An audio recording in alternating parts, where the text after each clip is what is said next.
While എന്ന് പറയുന്ന നരകം ലിക്കുല്ലി ഹുമസത്തിൽ ലുമസ, ആൾക്കാരെ പരിഹസിക്കുകയും മനുഷ്യരെ കളിയാക്കുകയും ട്രോളുകളും ചെയ്യുന്ന മനുഷ്യർക്കാണ്.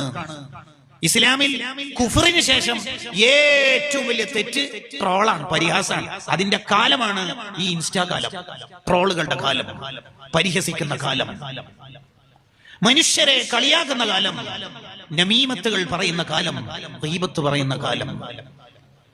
അതിനെ ഇമാമികൾ എങ്ങനെയാ പറയുന്നറിയോ? ഹറാമാണെന്ന് ലോകത്ത് ഒരു പണ്ഡിതനും എതിരഭിപ്രായമില്ലാത്ത രണ്ട് തെറ്റുകളാണ് ഗീബത്തും നമീമത്തും.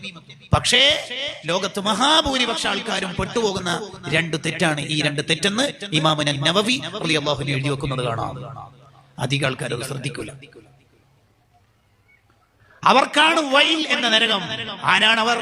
ലികുല്ലി ഹുമസത്തിൽ ലുമസ, അവർ പരിഹസിക്കുന്നവരാണ്. ആ പരിഹാസത്തിന് വിവിധ രൂപങ്ങൾ ഇമാമികൾ പറയുന്നുണ്ട്. ഒന്നിക്കിൽ കണ്ണിന്റെ പുരികം കൊണ്ട് അവർ കളിയാക്കും, അല്ലെങ്കിൽ ചിഹ്നങ്ങൾ കൊണ്ടായിരിക്കും. ഇമോജി എന്നാണ് പുതിയ കാലത്ത് അതിന്റെ ഭാഷ, ഇമോജി. അല്ലെങ്കിൽ വാക്ക് കൊണ്ടായിരിക്കും കളിയാക്കുന്നത്, അല്ലെങ്കിൽ കണ്ണുകൊണ്ട്, അല്ലെങ്കിൽ കൈ കൊണ്ട്, അല്ലെങ്കിൽ ആക്ഷൻ കൊണ്ട്. ഏത് വിധത്തിൽ കളിയാക്കിയാലും വൈൽ എന്ന നരകം അവൻക്കുള്ളതാണെന്ന് ഖുർആൻ. വൈൽ എന്ന നരകം